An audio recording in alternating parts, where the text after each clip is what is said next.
28শে জানুয়ারি 2010 ঢাকা কেন্দ্রীয় কারাগার। রাত 9:30 থেকে 11টা পর্যন্ত ঢাকা কেন্দ্রীয় কারাগারের আশপাশ ও কারাগারের অভ্যন্তরের সব বিদ্যুৎ একযোগে বন্ধ হয়ে যায়। বন্ধ হয়ে যায় বললে ভুল হবে, বন্ধ করে দেয়া হয়। 1.5 ঘন্টা ঢাকা কারাগারের মতো স্পর্শকাতর জায়গায় কেন বিদ্যুৎ বন্ধ করে রাখা হয়েছিল সেটা একটু পরে বলি। আগে বিদ্যুৎ আবার ফিরে আসার পর কারাগারের অবস্থা কেমন ছিল সেটা বর্ণনা করা যাক। ঢাকা কেন্দ্রীয় কারাগারে ওই দিন কয়েদিদের সবার ভেতরে এমনিতেই কিছুটা অস্থিরতা কাজ করছিল, কারণ তারা জানতো জেলখানায় সেদিন 5 জনের ফাঁসি কার্যকর হতে যাচ্ছে। আর যে 5 জনের ফাঁসি কার্যকর হতে যাচ্ছে তারা সকলেই ছিল অত্যন্ত বিনয়ী, কারাগারের সকলের প্রিয় মানুষ।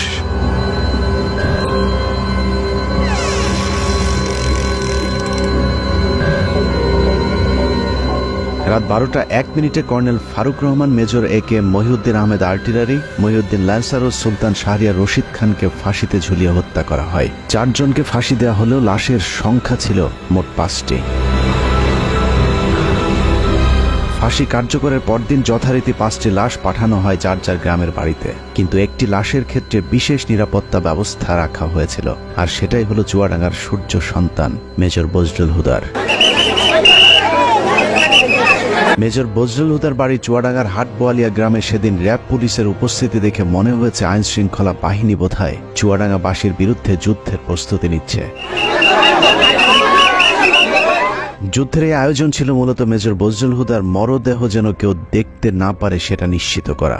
লাশ কেন দেখতে দেয়া যাবে না সেটা জানতে আমরা হাটবোয়ালিয়া গ্রামের মানুষের বক্তব্য শুনতে চেয়েছিলাম। বললো ভাইয়ের নাশ আসার সময় আমি আমার পটে যাবো, এর মধ্যে পুলিশি টল, শুধু টল পুলিশি জায়গায় যারা মসজিদে এমন হয় আসা যায় না। তারপরে কিছুক্ষণ পরে শুনলাম ভাইয়ের নাশ আসছে ভোরের দিকে। প্রশাসনের লোক ছিল, ওনার লাশটা প্রথমে হাটবলে কেন্দ্রে হয়, প্রচুর লোক। এই অবস্থায় বাড়ির ভেতরে ঢুকতে দিয়েছিল না। আমার জানাজাত লাশটা ধোয়ানোর কথা, কিন্তু পুলিশের বাধার কারণে আমি লাশটা ধোয়াতে পারিনি। লাশ আসার পরে তার প্রশাসনের লোক যারা আসছিল লাশ নিয়ে, তারা যেখানে টাইম দিয়েছে তাকে দাফন করতে হবে। সে দেশের মানুষের জন্যই মনে করেন সবসময় ছিল, দেশের মানুষের পাশে থাকতো সবসময়। চুয়াডাঙ্গার মানুষের কাছে মেজর বজলুল হুদা ছিলেন এক আদর্শের প্রতীক, যে কারণে আইন শৃঙ্খলা বাহিনীর ব্যাপক উপস্থিতি আর জোর জবরদস্তির পরেও প্রিয় মানুষটিকে শেষবারের মতো একটু দেখতে চাওয়া মানুষের ঢল ছিল চোখে পড়বার মতো। আইন শৃঙ্খলা বাহিনীর নির্দেশনা ছিল 5 মিনিটের মধ্যে মেজর বজলুল হুদাকে দাফন করতে হবে, কিন্তু জনরোষের মুখে আইন শৃঙ্খলা বাহিনী পিছু হাঁটতে বাধ্য হয়। প্রিয় মুখটাকে গোসল না দিয়ে কিছুতেই চুয়াডাঙ্গার মানুষ তার দাফন করাতে চাননি। বাধ্য হয়ে প্রশাসন তাদেরকে আধা ঘন্টা সময় বেঁধে দিয়েছিল দাফন করবার জন্যে। 4টা-5টার দিকে আসলো, লোকজন নাই একেবারে, মানে সম্পূর্ণ একেবারে হলো কোনো মানুষজন ঢুকতে দিচ্ছে না। র্যাবের এক কর্মকর্তা আমাকে জিজ্ঞেস করলো কেমন উনি লোক ছিল। তা আমি তখন বললাম যে সে কেমন মানুষ ছিল এটা আপনারা কিছুক্ষণ পরে দেখতে পারবেন। তো বলি যে এত ভালো মানুষ, তাহলে এরকম একটা কাজ করলো কেন? তা বলছে যে কাজ করলে এই কারণে, সে তো নিজের জন্য করে না, সে তো দেশের জন্য করছে। যারা 15ই আগস্টে ছিল তারা সবই মুক্তিযোদ্ধা, কেউ কোনো পাকিস্তানি ফেরত আসবে না, সব মুক্তিযোদ্ধা। তারপরে লাশ আসলো, এত পরিমাণ লোক সরকারের নিয়ন্ত্রণে সে লাশ এই এলাকার জনসাধারণ ছিনিয়ে নিল, এবং এত পরিমাণ লোক হয়েছে যেটা নজিরবিহীন একটা ঘটনা। পুলিশের আন্ডারে থাকবে না, আমরা আমাদের লাশ আমরা হলো আমাদের আন্ডারে হবে, দাফন হবে। পুলিশের আন্ডারে রাখতে চেয়েছিল, পুলিশের আন্ডারে তো না, সেগুলো পুলিশের আন্ডারে তো স্বাভাবিক নিয়ম সেভাবে আমরা হলো সরকারি কাজ আমরা দাফন করি। তা আমরা বললাম যে না, দাফন ওইভাবে না, আমাদের পারিবারিকভাবে বা এলাকার মানুষের হলো দাফন হবে তার পেলে। অর্থাৎ তারা তখন হলো দিতে বাধ্য হয়েছে। হাজার হাজার মানুষ চলে এসেছে মেজর বজলুল হুদাকে এক নজর দেখার জন্য। হাটবোয়ালিয়া বাজারে এত মানুষ এর আগে হয়তো কখনো কেউ দেখেনি। গোসলের অনুমতি দিচ্ছিল না।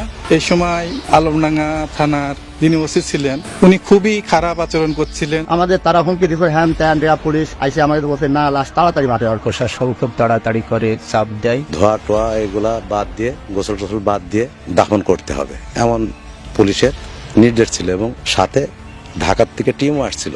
ওই সময় প্রশাসনের ভূমিকা কেমন? প্রশাসন প্রথমে মার মুখে অবস্থায় ছিল, যখন সাধারণ মানুষ পাবলিক বলল যে ঠিক আছে আমরা লাশ না দেখে আমরা দাফন করব না, তখন লক্ষ লক্ষ মানে সাধারণ মানুষ চারিদিক থেকে আসার পরে তাদের চাপের কারণে তখন লাশ আমাদের কাছে দিতে বাধ্য হয়েছে। এই সময়ের মধ্যে অসংখ্য মানুষ মেজর বজলুল হুদাকে শেষবারের মতো একটু দেখতে ছুটে যান তার গ্রামের বাড়ি হাটবোয়ালিয়াতে।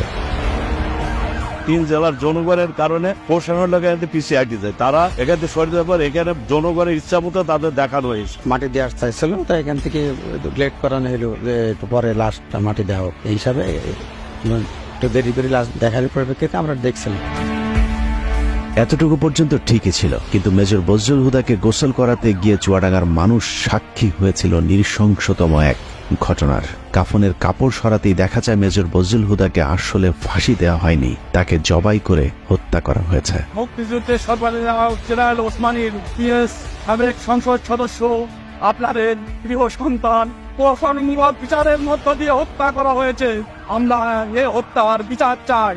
ইনশাল্লাহ বাংলার মাটিতে তাকে হত্যার বিচার একদিন হবে হবে। সে ফেরেস্তা তুললো, সে কোনো অপরাধ কারোর সাথে করেনি, মানুষের উপকার করেছে।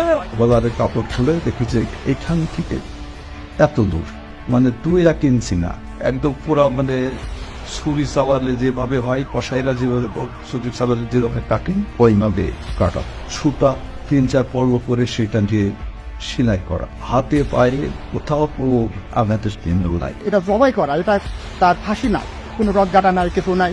গলায় ছিল একটা টেপটা সরিয়ে দেখলাম হাতটা ঢুকে গেল, পট সুতো দিয়ে কালো সুতো তার সেলাই করা অনেক দূরে দূরে, রক্ত টপ টপ টপে পড়তেই আসে। তালা কাটা ছিল, এটা আমরা দেখেছি। ফাঁসি হলে গলায় হালকা দাগ থাকে, গলা তো কাটা গলা সেলাই থাকে না। কবরস্থানে যখন মাটি দিছে তখনও কাফনের রক্তে ভিজে গেছে। ফাঁসি দেওয়ার নামে তাকে জবাই করা হয়েছে। লাশটা কি আপনি দেখছিলেন? জি জি, আমি লাশটা দেখেছি, দেখছিলেন? চোখে দেখেছি লাশ। ওনার গলাটা কাটা ছিল এবং সেইখান থেকে অনবরত রক্তক্ষরণ হচ্ছিল। তা লাশটা কেমন দেখছিলেন বলেন?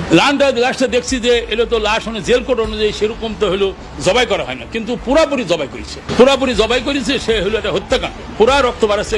কেমন ছিল এটা একটু? একেবারে সম্পূর্ণ গলা কাটিয়ে রক্ত বাড়াচ্ছে, তখন পর্যন্ত যখন আসে তখন পর্যন্ত রক্ত বাড়াচ্ছে। গলা কাটার পরে ওখানে সেলাই টেলাই দেওয়া এরকম কিছু দাগ? না, সেলাই কাটিয়েছে, কাটার পরে তারপরে হলো সেলাই দিচ্ছে। কফিন খোলার পরে আমরা তখন দেখি যে তার মুখ এবং সবকিছু রক্তে ভেজা। ফাঁসি দেওয়া লাশ তো মানে রক্ত থাকার কথা না। তারপর যখন গোসল করানোর জন্য নেওয়া হয়, দেখি যে গলার এখান থেকে এ পর্যন্ত কাটা এবং মোটা সুতা দিয়ে সেলাই করা। ধোয়ানোর পরও যখন খাটিয়ে করে লাশ নিচ্ছি তখনও রক্ত কিন্তু তাজা রক্ত টপ টপ বসছে। ভিডিওর সময় কি কি কি দেখেছিলেন একটু বলেন তো? ভিডিও করার সময় দেখছিলাম এই সাইডে একটা বড় আকারে একটা দাগ দেখছিলাম।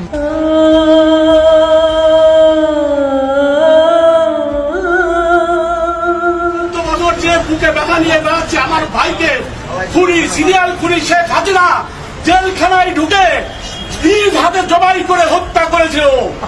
আমরা মনে করি যে এটা ফাঁসি দেওয়া হয়নি, শেখ হাসিনা হিংসাত্মকমূলক ভাবে এবং প্রতিশোধমূলক ভাবে সে জেল গেটে যে নিজে হাতে জবাই করেছে। এই হত্যাকাণ্ডের আমরা তীব্র নিন্দা জানাচ্ছি এবং এর বিচারের জন্য ব্যবস্থা করা। বাংলার বীর সন্তান মেজর বজলুল হুদাকে কে কারা কিভাবে জবাই করেছিল সেটা জানতে হলে আবারও 18 তারিখ রাত 9:30 থেকে 11টা পর্যন্ত 1.5 ঘন্টার সেই সময়টাতে ফিরে যেতে হবে, যে সময়টুকুতে ঢাকা কেন্দ্রীয় কারাগার ও তার আশপাশের বিদ্যুৎ বন্ধ করে রাখা হয়েছিল। ওই রাতে ঢাকা কেন্দ্রীয় কারাগারে কয়েক ঘন্টায় যা ঘটেছিল তা হলিউডের হরর থ্রিলার মুভিকেও হার মানাবে। অনুসন্ধানে জানা যায় 2010 সালের 28 জানুয়ারি রাত 9টার পরপরই জেলগেটের ভেতরে মোট 2টি কালো গ্লাসের গাড়ি প্রবেশ করে। ওই গাড়ির একটিতে এসএসএফ এর সদস্যদের সাথে শেখ হাসিনা এবং অপরটিতে জাহাঙ্গীর কবির নানক, ইসমাইল হোসেন সম্রাট, তৎকালীন ঢাকা বিশ্ববিদ্যালয়ের ছাত্রলীগের দুর্ধর্ষ ক্যাডার সিদ্দিক নাজমুল আলম ছিলেন। ধারণা করা হচ্ছে ওই রাতের অপারেশনের পুরস্কার হিসেবে পরের বছর 2011 সালে ছাত্রলীগের কেন্দ্রীয় সাধারণ সম্পাদকের পদে বসানো হয় নাজমুলকে। এছাড়া সম্রাট ও নানকদেরকেও দেয়া হয় গুরুত্বপূর্ণ দায়িত্ব। এর বাইরেও ওই গাড়িতে ভয়ঙ্কর কুৎসিত দেখতে বড় গোফওয়ালা একজন মানুষ ছিল, যার নাম পরিচয় আমাদেরকে কেউ নিশ্চিত করে বলতে পারেনি। ডিএমপি কমিশনার একেএম শহীদুল হক সাহেব ছিলেন, স্বরাষ্ট্র সচিব যে আব্দুল সামান সাহেব ছিলেন, কারা মহাপরিদর্শক যে ব্রিগেডিয়ার জেনারেল আশরাফুল ইসলাম খান উনিও ছিলেন, আর সম্ভবত ঢাকার ডিসি ছিলেন উনি জিল্লুর রহমান, ঢাকা জেলার ম্যাজিস্ট্রেট অমিতাভ সরকার উনিও ছিলেন ওইখানে, আরো বেশ কিছু লোকজন ছিল। গোয়েন্দা সংস্থার সাবেক এই কর্মকর্তা জানান, ওই রাতে মোট 2টি ফাঁসির মঞ্চ তৈরি করা হয়েছিল। এই 2টি ফাঁসির মঞ্চে দুজন দুজন করে মোট 4 জনকে ফাঁসি দেওয়া হয়। দূর থেকে কোন 4 জনকে ফাঁসি দেওয়া হয়েছিল সেটা বোঝা না গেলেও 5ম জনকে ফাঁসি দেয়া তো দূরের কথা, মঞ্চেই তোলা হয়নি। কিন্তু লাশ বের করবার সময় জেলখানা থেকে মোট 5টি লাশবাহী গাড়ি বের হয়েছিল। ফাঁসি থাকে সাধারণত সেই দিন, তো এটা নর্মাল প্রসিজিওর। জেলখানায় নিরাপত্তাটা বেশ স্ট্রং থাকে। সেই দিনও যেটা আমাদের বেশ আলোচিত হয় জেলখানায়, ওই ফাঁসির মঞ্চের কাছে যে 4টা লাশ গাড়িতে উঠানো হয়, কিন্তু আরেকটা লাশ ঠিক প্রশাসনিক ভবনের ওখান থেকে নিয়ে গাড়িতে উঠানো হয়। এই ব্যাপারটা একটু অস্বাভাবিক। একই জায়গায় ছিল না। না, এটা তো আসলে 4টা যেটা লাশ প্রথমে উঠানো হলো, এটা তো ফাঁসির মঞ্চের কাছাকাছি, যেটা ন্যাচারাল। ওখানে ফাঁসির পরে ওখান থেকে লাশটা গাড়িতে উঠানো হয়। কিন্তু আরেকটা লাশ যেটা প্রশাসনিক ভবন থেকে বের করা হয়, এটাই হলো, এটার একটা ডিস্টেন্সের ব্যাপার আছে, যে এখান থেকে কেন লাশ আসবে এবং কেনই বা এটা গাড়িতে উঠানো হবে, এটাই হলো প্রশ্ন। এই ব্যাপারটা নিয়ে পরের দিন বেশ আলাপ আলোচনা হয় জেলখানার ভিতরেও। ব্যাপারটা একটু অস্বাভাবিক। রাতে শেখ হাসিনার সাথে জেলখানার ভেতরে প্রবেশ করা খুনিরা সোজা চলে যায় প্রশাসনিক ভবনে, আর শেখ হাসিনা পুলিশ, র্যাব এবং স্বরাষ্ট্র মন্ত্রণালয়ের কর্মকর্তাদের সাথে দাঁড়িয়ে থেকে 4 জনের ফাঁসি নিজে প্রত্যক্ষ করেন। ধারণা করা হয় আসলেই তাদেরকে ফাঁসি দেওয়া হচ্ছে কিনা সেটা নিশ্চিত করতেই শেখ হাসিনা সেখানে উপস্থিত ছিলেন। ফাঁসি কার্যকর হবার পরপর শেখ হাসিনাও চলে যান প্রশাসনিক ভবনের ভেতরে। সেখান থেকে রাত 1টার কিছু আগে শেখ হাসিনা ও তার সাথে থাকা খুনিরা সেই একই পাজেরো গাড়িতে করে জেলখানা থেকে বের হন। কারাগারের অন্য আরেকটি সূত্র বজলুল হুদার পরিবারকে জানিয়েছিলেন, সেই রাতে বজলুল হুদাকে কারাগারের প্রশাসনিক ভবনের একটি কক্ষে জবাই করা হয়েছিল, যেখানে শেখ হাসিনা নিজে উপস্থিত ছিলেন এবং বজলুল হুদাকে জবাইয়ের আগে তার বুকের উপর পা চাপা দিয়ে রেখেছিলেন শেখ হাসিনা নিজে। সে রাতে শেখ হাসিনা সহ তার সাথে থাকা সব খুনির গায়ে রক্ত লেগেছিল, কিন্তু সম্রাটের গায়ে সাদা টি শার্ট থাকায় সেটা অনেকের চোখেই পড়েছিল। ওই পরের দিন একটা বিষয় খুব আমাদের দু একজনের নজরে আসে, যে প্রধানমন্ত্রী জাহাঙ্গীর কবির নানক, সম্রাট আর নাজমুল যখন প্রশাসনিক ভবন থেকে বাইরে আসে, তখন এই সম্রাটের গায়ে রক্তের দাগ ছিল। দু একজন এটা দেখতে পায়। এখন ব্যাপারটা হয়েছে যে এই ধরনের জিনিসগুলো তো আমরা গ্যারান্টি দিয়ে বলতে পারছি না, কিন্তু তখন যে সময়, ওই সময় যে সমস্ত লোকজন উপস্থিত ছিল, যে এখন তারা সবাই এখন বাংলাদেশে বেশিরভাগই আছেন, পুলিশ প্রশাসনের মধ্যেও আছেন, এই সমস্ত অফিসার বা লোকজন যারা উইটনেস ছিল, যারা সাক্ষী ছিল, তাদেরকে এখন ধরলেই এই জিনিসটা মোটামুটি তদন্তের আওতায় আনা যায়। এবং তাদের পরিবার যেটা অভিযোগ করে যে তাকে জবাই করে মারা হয়েছে, এবং এই যে অস্বাভাবিক অ্যাক্টিভিটিস গুলো যেগুলো জেলখানার মধ্যে দেখা গেছিল ফাঁসির সময়, ফাঁসির পরবর্তীতে, এটা পরিষ্কার তদন্তের মধ্যে বের করাটা খুবই সহজ। ঘটনার বর্ণনা শুনে অনেকের কাছেই হয়তো অসম্ভব, অবিশ্বাস্য এক গল্পের মতো মনে হচ্ছে। তবে আপনি যদি শেখ হাসিনার ব্যক্তিগত সহকারী মতিউর রহমান রেন্টুর আমার ফাঁসি চাই বইটি পড়ে থাকেন, তাহলে আপনার কাছে শেখ হাসিনার চরিত্রের সাথে আজকের ঘটনাটি হুবহু মিলে যাবে। মতিউর রহমান রেন্টুর তথ্য অনুযায়ী শেখ হাসিনা যেদিন মৃত্যুর খবর শুনতেন, সেদিন স্বাভাবিক দিনের চেয়ে অনেক বেশি খেতেন। এই ঘর থেকে ওই ঘরে দৌড়ে পৈশাচিক এক উল্লাস করতেন তিনি। জাহানারা ইমাম যেদিন মারা যায়, সেদিন শেখ হাসিনার বিছানার উপরে উঠে 2 হাত দিয়ে কাপড়ের 2 মাথা ধরে নাচছিলেন, কারণ তিনি জাহানারা ইমামকে তার প্রতিদ্বন্দ্বী মনে করতেন। এক কথায় শেখ হাসিনা একজন নরপিশাচ, রক্তপিপাসু, মানসিক বিকারগ্রস্ত একজন উম্মাদ, যে কারণে একজন মানুষ যার আর কয়েক ঘন্টা পরে ফাঁসি কার্যকর হবে, তাকেও নৃশংসভাবে জবাই করে হত্যা করবার কথা চিন্তা করতে পারে। একটু চোখ বন্ধ করে ভেবে দেখুন, কত নৃশংস নরপিশাচের হাত থেকে আল্লাহ আমাদেরকে বাঁচিয়ে দিয়েছেন। শেখ হাসিনা নাই, শেখ হাসিনা চলে গেছে, শেখ হাসিনা পালায় না। যাই হোক, 15 আগস্টের বীর মুক্তিযোদ্ধা মেজর বজলুল হুদাদেরকে আমরা সম্মান দিতে পারিনি, যে কারণে আজ আবারও শেখ মুজিবের প্রেতাত্মা আমাদের উপর চেপে বসেছিল।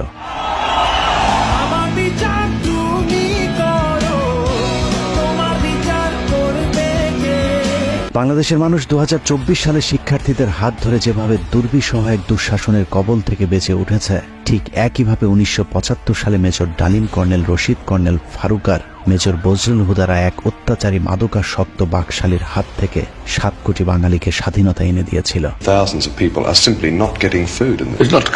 শেখ হাসিনার দুঃশাসন আমরা চোখে দেখেছি, কিন্তু শেখ মুজিবেরটা আমাদের থেকে আড়াল করে রাখা হয়েছে বলেই আমাদেরকে এখনো তাকে বিতর্কের ঊর্ধ্বে রাখার কথা শুনতে হয়। কিন্তু বাস্তবে শেখ মুজিব তার পরিবার আর দলের লোকজন ছাড়া অন্য সবাইকে তার কৃতদাসে পরিণত করেছিল।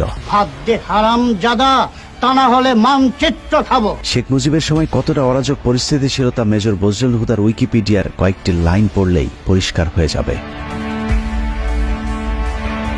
মেজর বজলুল হুদা মেজর ডালিম আর তার স্ত্রী একটি বিয়ের অনুষ্ঠানে গিয়েছিলেন। সেখানে শেখ কামাল আর তার বখাটে বন্ধুরাও উপস্থিত ছিলেন। এদের মধ্যে সবচেয়ে উচ্ছৃঙ্খল ছিল গাজী গোলাম মোস্তফার ছেলে। গাজী গোলাম মোস্তফা ছিলেন শেখ মুজিবের সবচেয়ে আস্থাভাজন এবং ঢাকা মহানগর আওয়ামী লীগের সভাপতি। অত্যন্ত অসৎ প্রকৃতির এই লোকটিকে শেখ মুজিব রেড ক্রিসেন্টের চেয়ারম্যানের পদেও বসিয়েছিলেন, যিনি গরিব মানুষের চাল, তেল, কম্বল চুরি করে শেখ মুজিবের সাথে ভাগাভাগি করতেন।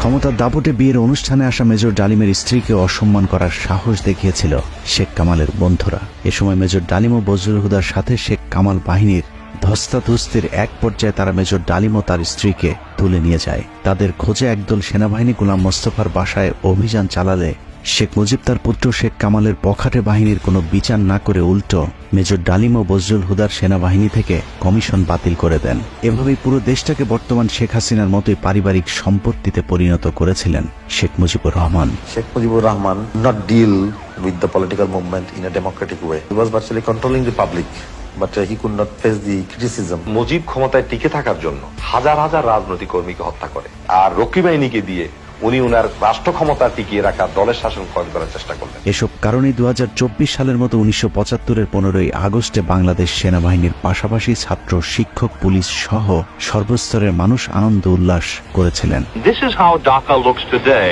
The same tanks on the streets, soldiers still on guard, and yet it is almost as if nothing had happened. There was no rioting, almost no reaction to Sheikh Mujib's murder. Sheikh হাসিনাকে যেভাবে কুকুরের মতো পালিয়ে যেতে হয়েছে, কেউ তার রক্ষায় এগিয়ে আসেনি, ঠিক একইভাবে শেখ মুজিবের লাশ ধানমন্ডি 32 নম্বরে পড়েছিল। কেউ শেখ মুজিবকে একটু দেখতেও আসেনি। কেউ কোনো পদক্ষেপ নিল না। ওই লাশ পড়ে থাকলো 32 নম্বরে। কেন? এত বড় সংগঠন, এত নেতা কোথায় ছিল? জানা যায় লোকজন ডেকে পাওয়া যায়নি। 570 সাবানা রিলিফের কাপড়ে দাফন করা হয়েছিল বাকশাল মুজিবকে। আবার কি এক টুকরো কাফনের কাপড়ও নিয়ে যাননি, কাপড়ের পাড় ছিঁড়ে তারপর সেই কাফন দেওয়া হয়েছিল। অন্যদিকে মেজর বজলুল হুদাদের জানা যায় পুলিশ দিয়েও মানুষের বাঁধ ভাঙা জোয়ার আটকে রাখা যায়নি। মানুষের চাপে আধা ঘন্টার মধ্যে দুবার জানাজার নামাজ পড়ানো হয়েছিল। ওখানে যারা জানাজায় অংশগ্রহণ করতে পারেনি, দ্বিতীয় জানাজায় নগরবালা ঈদগাহ মাঠে লক্ষ লক্ষ জনগণ সবাই লাইন ধরে দেখছে, দেখার পরে এখানে তাকে দাফন করা হয়েছে। মেজর ডালিম হুদাদের জন্ম আছে, মৃত্যু নেই। মরণের মধ্য দিয়ে তারা অমর হয়ে আজীবন বেঁচে থাকবে এদেশের মানুষের হৃদয়ে। ভাইয়ের কথা বলে শেষ করতে